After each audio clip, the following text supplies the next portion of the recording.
Hey kids, welcome to this week's episode of Conscious Embodiment, Astrology, and Dreams with Dr. Michael Lennox. We are talking this week about August 22nd through August 28th. Bunch of little changes this week. It's a big week, most notably because tomorrow's my birthday. Woo! Happy birthday to me. Happy birthday, Michael. In fact, this is one of those funny things about astrology.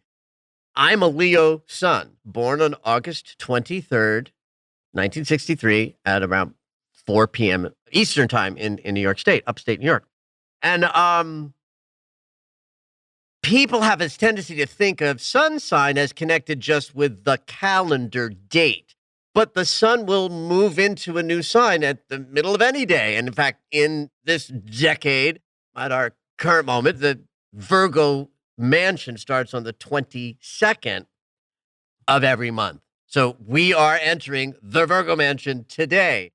But back in 1963, it was happening on August 23rd because of the way that, the Julian calendar works and the corrections between leap year corrections on the calendar and the fact that people think that the sun follows the constellations in the sky.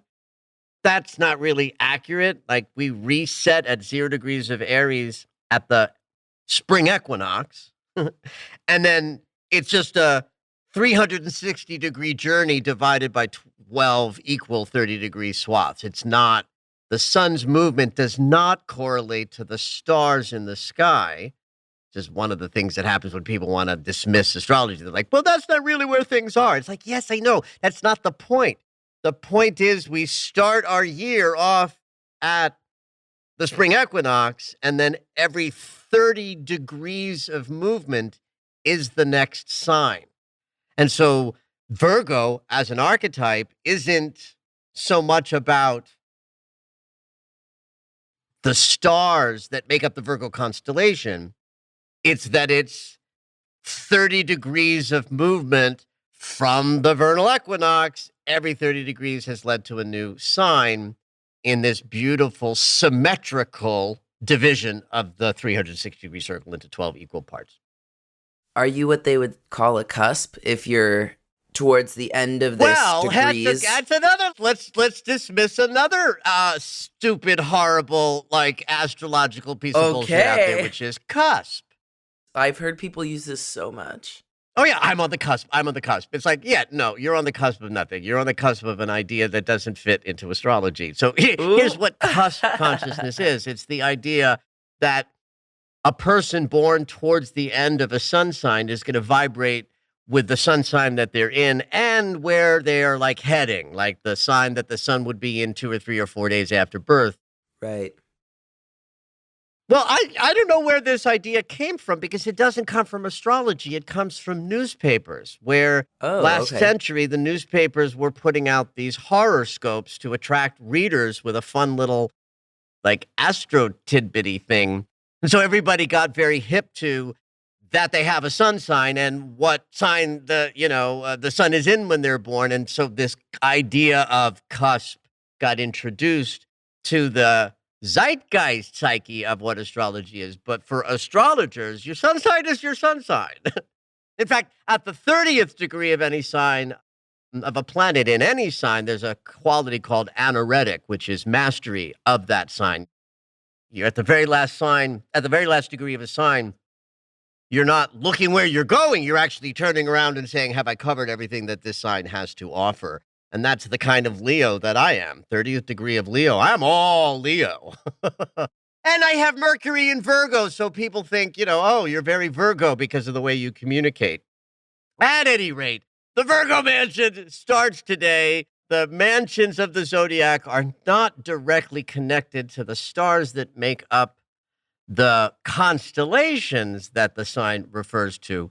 They just relate to the origin story of the god or helper that constellation is named for. So the stars, even there, the stars don't make the difference. The archetype that is assigned to the stars makes the difference. So if you're trying to understand astrology and you think that Virgo constellation, that the energy of Virgo as relating to precision and organization and details and making things sort of fit into their proper place isn't because of the stars that make up that constellation. It's the story connected to that constellation. And then the 30 degrees that is the sun moving through Virgo isn't so much the sun in front of those stars, but 150 degrees after the start of spring when the sun is at 0 degrees of Aries.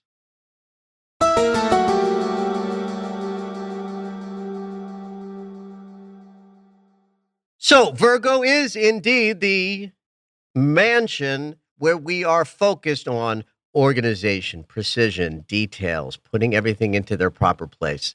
Part of that is because Mercury is the ruler of Virgo. And so Mercury as the planet of the mind, and then this is the archetype that is where he is at home, then it's all of the details that the mind can conceive of becomes the kind of energetic backdrop to what this sign represents. But there's another rulership of Virgo that gets my attention at an even greater level because I'm also a psychologist, because I teach conscious exploration. I'm interested in helping people heal their wounds. Chiron, the great healer, when he was discovered in the 70s, he was put into co-rulership with Virgo. And I think this is because Virgo is the sign that invented the body itself. And the body is where dis-ease and other traumas show up. So the healing principle that Chiron sort of invented is directly connected with the body.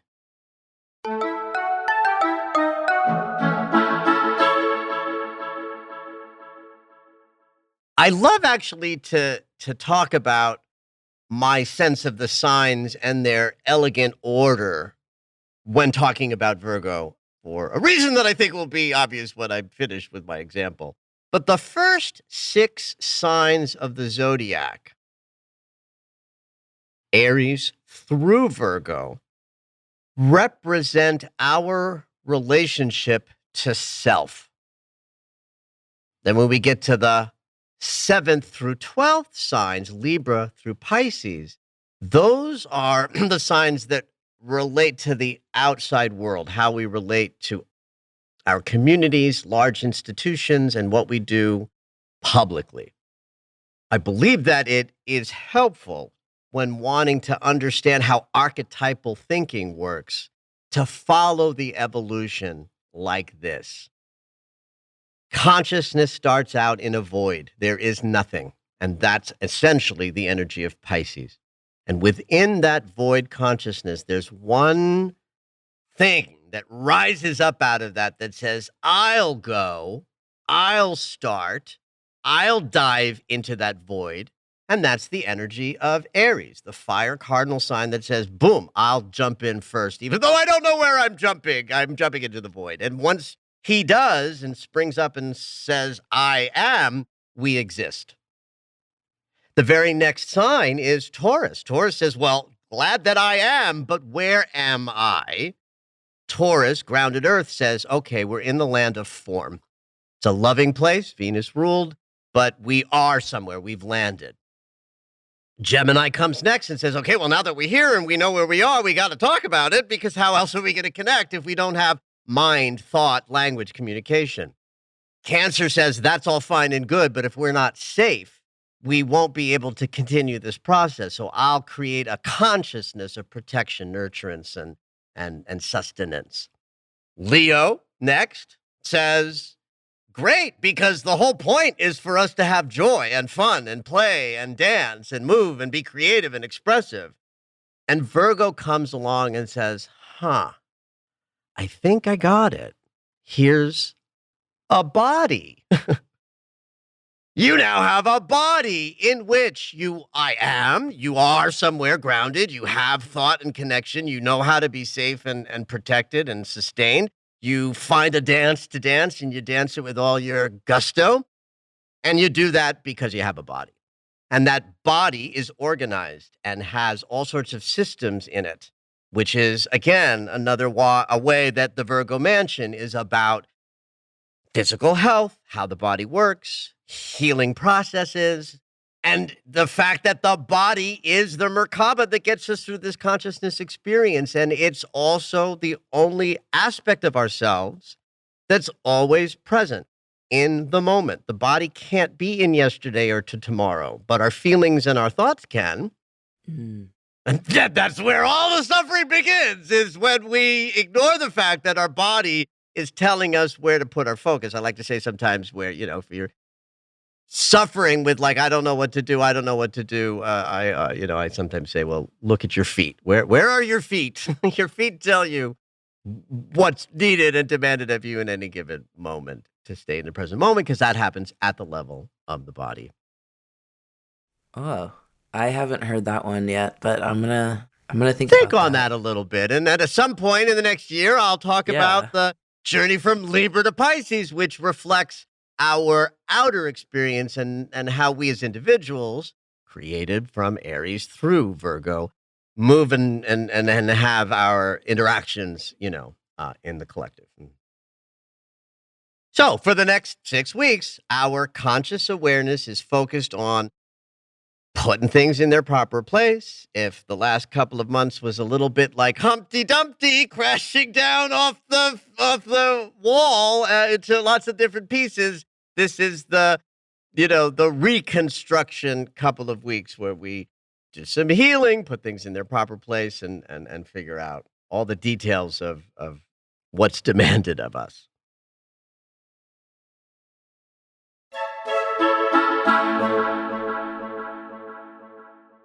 So, speaking of Virgo Mansion, it's just not a bad idea to remind you guys that while Mercury isn't doing anything hugely active quite yet, he is in his shadow of a retrograde that starts on September 9th. It started back on the 20th. We talked about this in last week's podcast. So this is just the other day. You want to be paying attention to your communication, your interactions with others from the neck up, your mind's sort of, how you're processing, thoughts and patterns of thought and communication. Any breakdowns and any challenges that you meet this week are likely to return in the last part of September, when Mercury actually has turned around. This Mercury retrograde cycle is going to be a little bit rough next month. There are a handful of triple transits that Mercury will make, meaning between now and September 9th, he'll hit a couple of planets in some agitation. So those same agitations will repeat, only more intensively, from September 9th on, when Mercury is moving backwards. And then when he turns around and goes direct again in early October, he'll repeat the same agitations for a third and final time. That's what it means to have a triple transit of a Mercury retrograde cycle. So this week is a week where there's two of these show up. And one of them is today. Just as the sun is moving into Virgo, emphasizing communication, Mercury himself is going to trine Pluto. This is actually very positive transit in and of itself. It takes the power of mind and thought and communication and merges it seamlessly with our connection to power and authority and gravitas and shadow. So it's a strong communication transit that implies that we have or find tremendous power in our voice.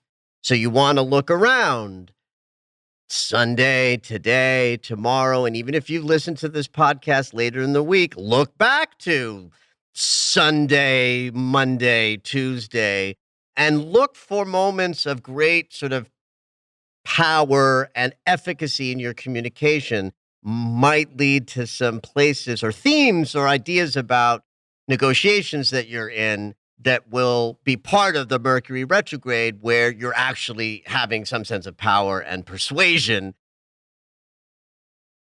by things that come up early in the week.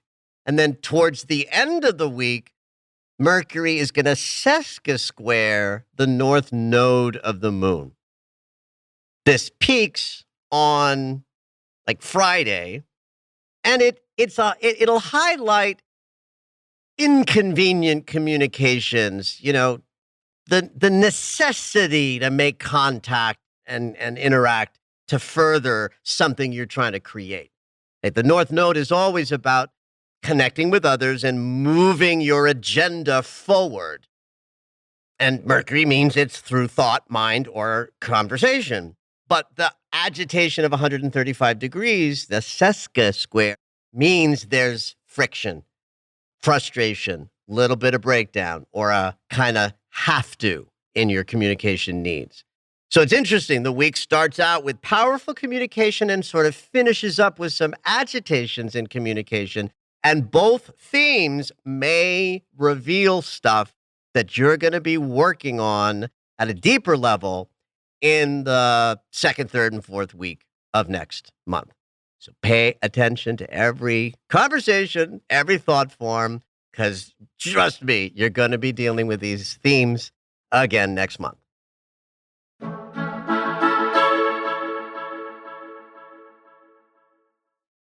So I want to talk about the fixed energy that has been with us, that was so much of what we talked about in the last month or two. The fixed grand cross that's been in the sky, especially with the last full moon we just moved through, has really reflected a kind of tight squeeze for all of us on the planet. That Saturn's been a big part of that square and was part of the full moon, which means lessons were everywhere, but lessons through fixed energy.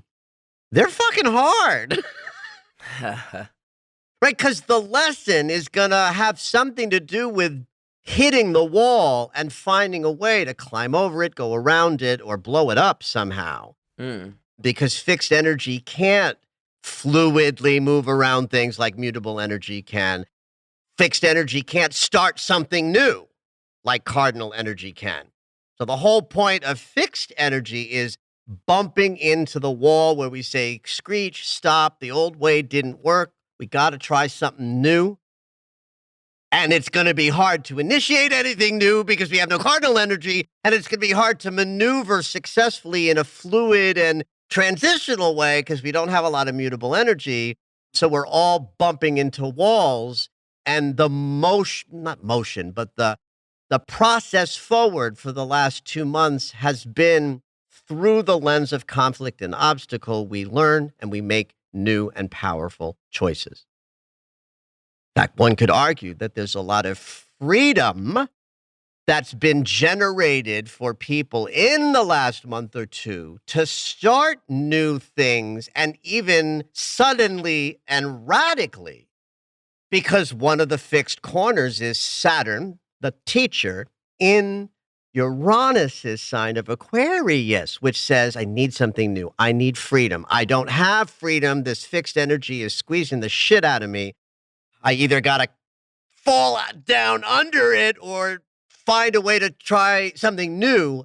And Uranus's influence over the teacher's placement in Aquarius as part of this square has generated lots of new freedom-oriented possibilities. But through so much conflict and obstacle, it's a little harder won than a time where there were trines leading the atmosphere, where the energy was working together in harmony and flow.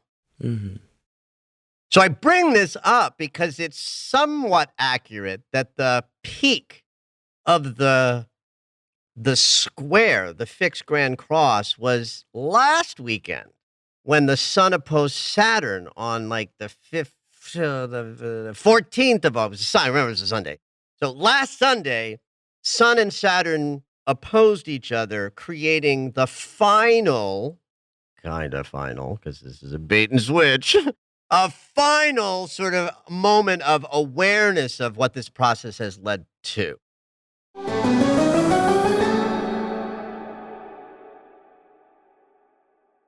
So once that opposition hit and we moved into last week, the fixed energy began to diminish, and we had a good sort of week and a half run. But Venus is triggering the fixed grand cross this week. Oh, so it continues. Yeah. Just in a different setup. Right. It continues. It's a different setup. It gets into a subtler, more emotional, relational perspective. Venus, love and relationship. This square started last year. This is a last year continuation of what was the leading transit of 2021. The planet Saturn in Aquarius, Uranus's ruling sign, and that counts. That means the teacher is also getting disposition from the awakener, which means Saturn in Aquarius says that lessons come fast and furious and out of nowhere and are all about generating more freedom. And then Uranus himself in Taurus, which is also kind of an interesting disruptive passage because Uranus can shift and change anything, and Taurus is the sort of stodgiest, most grounded, don't change me. I'm a fixed earth sign. Well, let me see if I can explain something about this relatively simply. 2021 was difficult for us because of this leading transit. Saturn in Aquarius squaring Uranus in Taurus. Last year, the square was exact, meaning they were in 90-degree relationship 3 times in the beginning, the middle, and the end of last year. This is wildly disruptive, where both of these planets want what they want. Saturn wants us to grow in wisdom. Uranus wants us to wake up to new levels of awareness. And in a square geometry, that's going to happen through conflict and obstacle to move into greater freedom and a higher level of operating. Part of why this is so disruptive is Saturn, the teacher, is in Aquarius. Aquarius is the sign ruled by Uranus, the sudden, unexpected energy that Saturn's, in fact, in a relationship with right now, squaring, right? So Saturn teaches, but if he's in Uranus, the sign of Aquarius, he's going to teach through sudden, unexpected, the wild card energy. Uranus changes things on a dime in an instant, and he's in Taurus, the slowest, most unsort of changeable, fixed earth sign. So that means the disruptions created by Uranus right now are feeling even more destabilizing. And the lessons are a little bit harder because they're fast and furious and they, demand instantaneous, response time because that's what Aquarius sort of is all about in some ways. That 90-degree angle began to dissipate once we left calendar year 2021. But they both move slow enough that the teacher and the awakener are holding a loose square this year.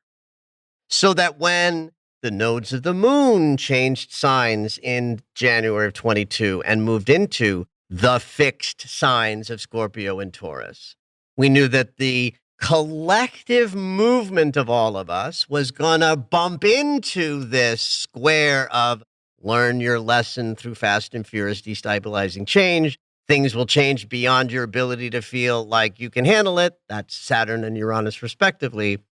This year, those lessons got added into our forward collective movement by touching the nodes in this square. And that's the fixed grand cross of this last few months. Because the nodes are involved, it's a collective experience. We're all trying to move forward while learning lessons and capitulating to a world that's changing on a dime. With the sun opposing Saturn last Sunday, we would call that the last sort of peak of the fixed grand cross that is this summer's bump into lessons and challenges. And for my money, like it's air quotes over. It's 8 days in our rear view mirror. But these backdrop setups, like where the nodes are, where Saturn is, where Uranus is, are loosening this square. Faster moving planets and even the moon will continue to trigger it. And Venus this week is moving into exacting this square by her perch in the fixed fire sign of Leo. Venus in Leo is gregarious, outgoing, extroverted, on fire, if you will. In fact, Venus in Leo's love language is generosity, affection, sweeping gestures. In terms of the emotional body, because Venus rules how we process emotions. And when Venus in Leo, we're fired up. Emotions get bigger, more passionate, and more sort of willingly displayed and expressed. So with Venus coming into the fixed grand cross consciousness, our emotional experience this week, our intimacy and relational experience are going to be bumping up against potential lessons and conflicts in order for you to rise up to a higher level of wisdom, thank you, Saturn, and a more effective, like, consciousness at a higher level, thank you, Uranus.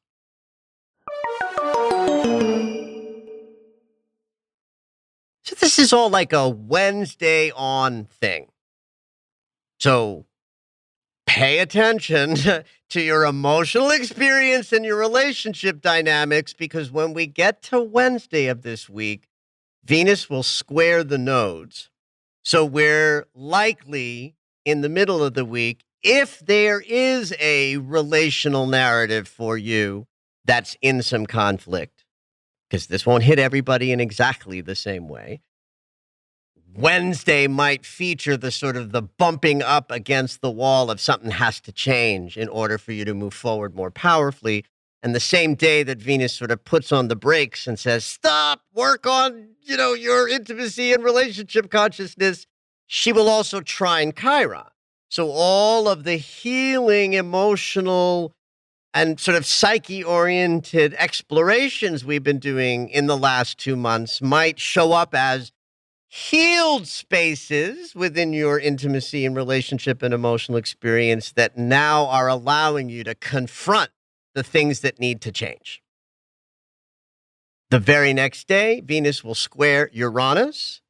So that means that anything can happen and probably will in the direction of love and emotional experiences that instruct you or teach you might come out of nowhere as we move further into the week. And then by the time we get to like Saturday, Venus is opposing Saturn, sort of lifting up the sense of, here's the lesson. All of this is Venus activating the fixed grand cross. So if you're sitting here listening to this worried about your relationship, will it fall apart this week? All you really have to do to know how this week is going to play out is look at the last 2 months and just say to yourself, okay, all of the lessons and conflicts and the ways I got knocked on my ass in the last 2 months are probably going to come up in a deeper, more emotionally vulnerable way this week. And you might have more fire in your heart to rise up to a more powerful expression, even if you've been working through some vulnerability. And that trine to Chiron and the simultaneous square to the nodes of the moon really tell us that this week it's possible to move in a new direction because you deserve it, because you feel more connected to the love you have to give and the love you desire to receive. And any level to which you are not ready for that, because there's some more lessons for you to learn around how you're giving and receiving of love, you can bet your ass they're going to come up in the second half of this week and through the weekend.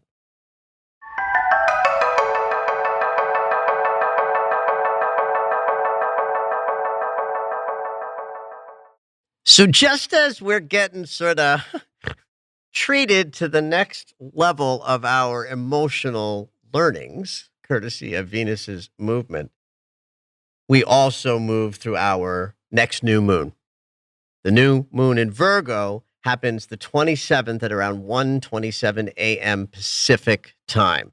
So that's just as sort of like Friday's becoming Saturday here in the West. So, of course, in this new moon, we're setting intentions that address the organization, the specific details of what we want our lives to look like. Certainly, this is the time, I was talking to my pal Colette Barron-Reed, and she and I connect every month to talk about the lunations for her circle. Mm. If you don't know Colette, she's the Oracle Queen. She's amazing, and she and I are like, siblings from another set of parents. That's the most awkward use of that phrase ever, right? I'm such an old New York Jew.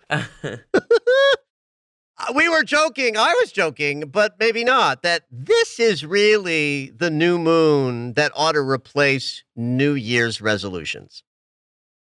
Okay. Wow. That's a big statement. Well, because think about it. All of that emphasis at the top of the podcast of me driving in that Virgo rules the body, that is literal. That is the physical body and the organization and systems that create the physical body. But it's also about embodiment itself. How are we moving through the world in this Merkaba that our physical body is? So one of the things about the sixth house in a chart, which is Virgo's house in the natural wheel, is it is the house of details and daily routine and health in the body. It's that daily routine piece that's key. Like in a mundane way, you could be like, oh, my schedule, my to-do list. And it's like, well, yeah, that's a daily routine. What you do every day is what you do every day. But think about it. Like what you do every day is the hallmark of how your life is going to feel. What do we do in January? Like, well, I'm going to do these things every day because I want my life to feel better. I'm going to exercise. I'm going to blog and pay attention, whatever the New Year's resolution-y things that we do at the beginning of the year that don't work. This is the new moon to say, here's how I want my daily life to look. Here's what I want discipline in. Here's what I want to have easy access focus to on a daily basis through how I embody my life. And of course, if you have any intentions you want to set that relate to your physical body, this is that new moon as well. So committing to better health and fitness and nutrition and sleep and all of the things in your environment that support better health, nutrition, sleep. Right? So that is this new moon. The Venus opposition to Saturn is exact during this full moon day. And so there's this element in your intention setting. Drop into your heart as you think about the intentions you want to set and really ask yourself, is this in my best interest? Does this idea align with my heart at the deepest level? Am I chasing something with my heart because I'm avoiding the lesson that will come if I really face losing it? These are just some of I'm making these ideas up. When I think about, setting new intentions, I can have anything I want, the manifestation people tell you, which is bullshit because you can't have anything if you don't have the deserving of it in your heart. Mm-hmm. Saturn in Leo says, I deserve everything. But Saturn in Aquarius says, do you really? Because I'm here to support you to have that experience. But there might be some confrontations about how you're living in your heart that need to be addressed before you can have those things you might set intentions to create for yourself during this new moon. So pay attention to what your feeling body is telling you, and particularly pay attention, as I like to always point out, your level of deserving. I think it's one of the biggest challenges that human beings face is that everybody wants to have, it all and have it delivered.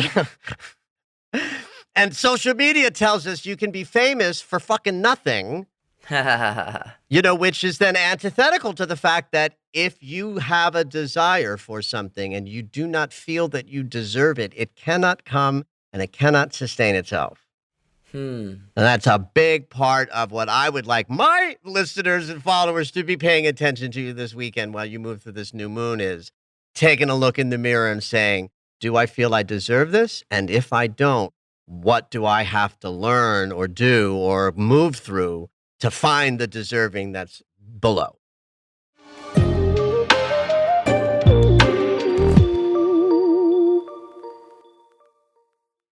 And one last thing I'll add about this new moon that I like in particular. The new moon's at 4 degrees of Virgo, and Jupiter is over there at 7 degrees of Aries. That's close enough to be a geometrical angle within what's called the orb of influence.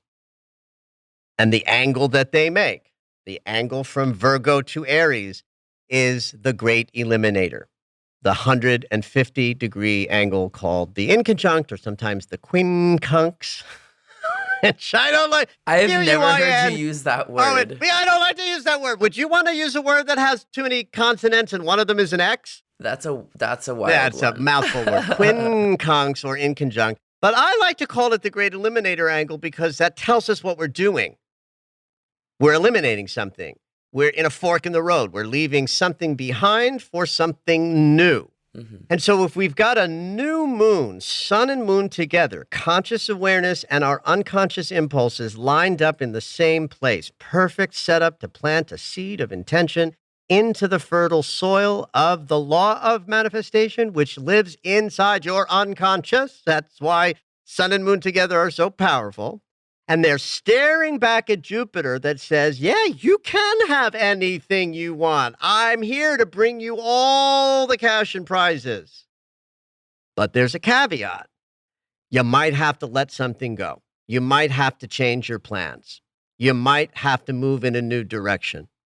And so intentions set now might be intentions that are new, because you've been through some stuff in awareness and are ready to shift plans, and you respond to this in conjunct with a Jupiter by being ready to say, that was not the way I want to go. I'm ready to set intentions now to go in a new way that's going to lead to the brighter future I want.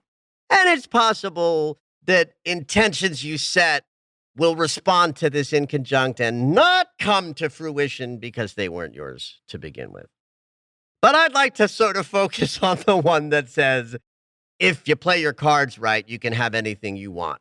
And by play your cards right, I mean you look in the mirror and you face your level of deserving honestly and authentically, that you're willing to do the hard work that's required to heal the things that limit you and hold you back.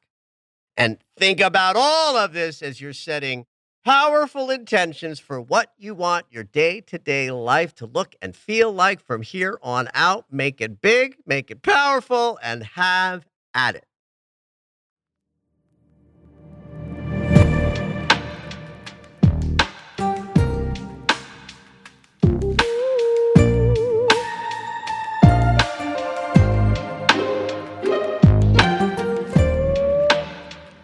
All right, it's dream segment time.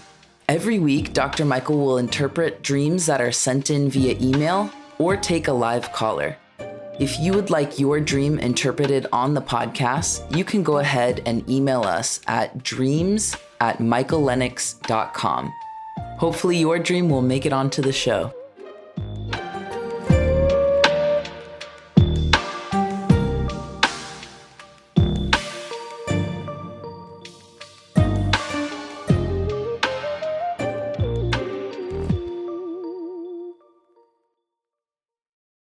This week we have an email-in dream, and it's a dream from Susan. Actually, she gives a shout out to Colette Barron Reed. She was taking the deep dive within. No. Okay. She was taking the deep dive within class.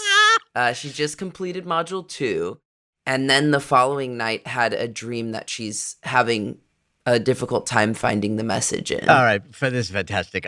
In all transparency, kids, I don't know the dreams that Zoe's going to bring. I never know. I don't want to hear them beforehand. I don't read the emails when they come in. Because I want to do it purely. I didn't know that this dreamer had a connection to Colette, and I mentioned Colette in this week's episode. Well, Colette, I hope your ears are burning up there in Canada. Yeah. All right, let's Okay, hear here's Susan's the dream. dream. All right. Yeah. I'm sitting at a table by an open window in a farmhouse. Outside the window is a horse quietly munching on the grass. I'm not sure if the horse is tethered or loose, but she has a bridle on. She's a beige yellow color, like a palomino. I hear a noise and the horse grunts. I go out and check on her and she seems fine. I go back inside and sit down. I'm writing, but suddenly she falls over on her side. I run outside to find that she's dying. I'm holding her head in my lap, calling out, "They killed her, they killed our horse."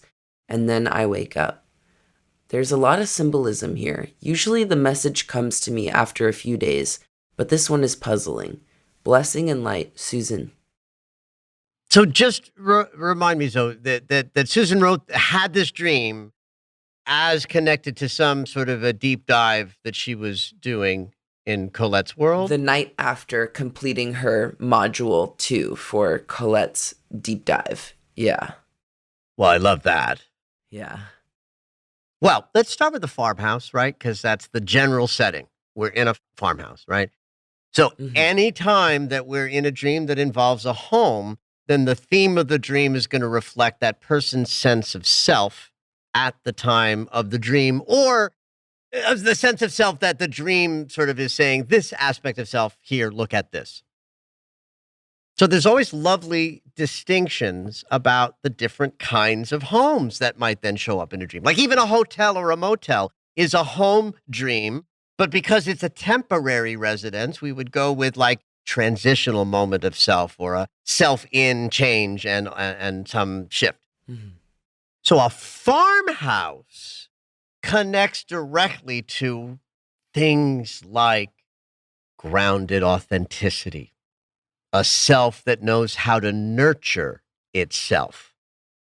Farms produce food. Foods feed us and nurture and sustain us. So farmhouse in a dream is, to me, saying, I am the self that knows how to feed and care for myself. Or maybe not, because there's, things revealed by the dream, but the consideration starts with, I know how to care for myself. Sitting at a table means we're in a kind of a respite moment, right? There's movement is not occurring. Contemplation is what's up. In fact, in the second part, we find that she's writing at the table. So right there, the sitting at the table is like an altar, a sitting, someplace sacred where we're considering thought patterns, ideas, which we validate even more so because later in the dream, when she goes back after checking on the horse, she's writing again. So we layering in the dream's meaning.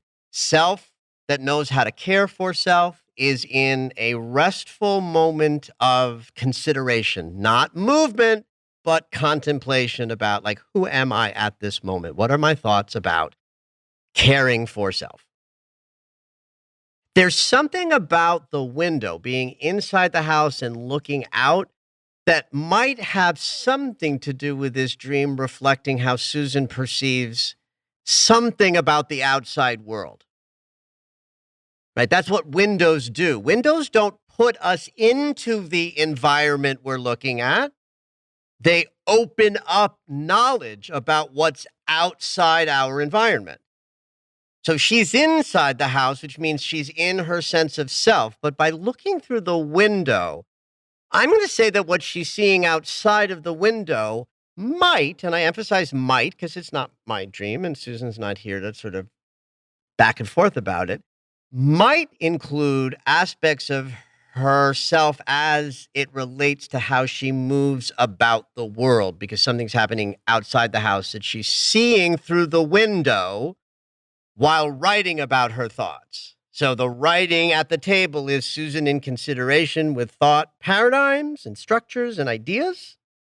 And yet at the same time, she can see outside of herself at the impact of something that's happening in the outside world. And in this case, it's a horse. Horses are about power. Once the car industry started measuring the power of an engine with regard to the numerical exponential number of horses that would equal it, our psyche got connected with horses and power in a very literal, modern, urban kind of way. So I think the horse in this question is a symbol of Susan's power, of how she moves about the world. Only it's an old idea, an old version of herself. How do we know that? Because she dies, or, the horse dies. Right. Which means that something about Susan's relationship to how she's been powerful in the world is dying. Okay. And this is a good thing. Even though the dream is reflecting more of Susan's grief than her newfound sense of power that might come in some time, this current moment is about allowing the loss to happen. And in fact, the dream finishes with her in a grieving posture. Now, there's an interesting little, and I would love Susan to be here to talk about this, but if you're hearing this, Susan, maybe send us an email and tell me how you think about what I'm about to say. The last line that she said is they killed her, and as I was typing, I instinctively typed that in all caps because it clearly was a deeply passionate part of the dream, and she says something very specific.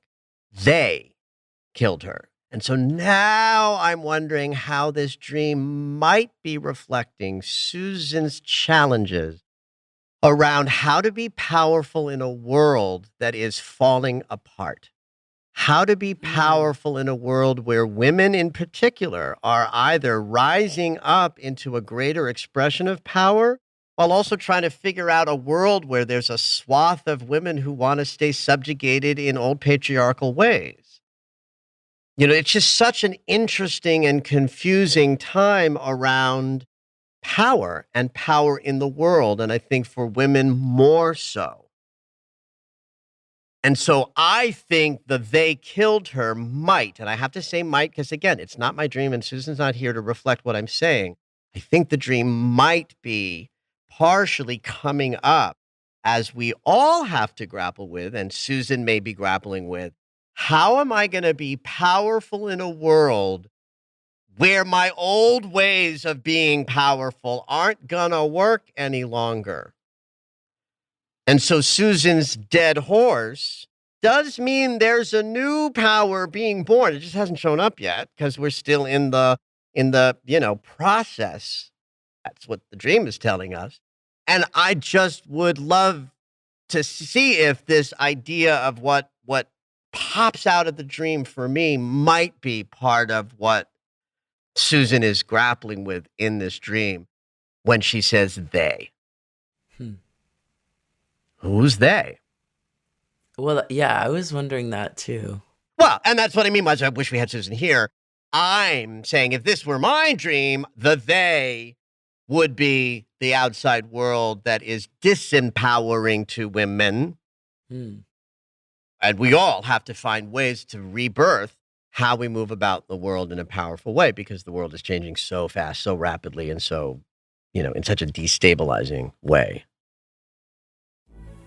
Thank you for listening to Conscious Embodiment, Astrology and Dreams with Dr. Michael Lennox. You can find us on Apple Music, the iHeartRadio app, and anywhere you find your favorite shows. Head on over to michaellennox.com for information on astrology readings, the Daily Astro Alert subscription, upcoming classes, and to join the mailing list.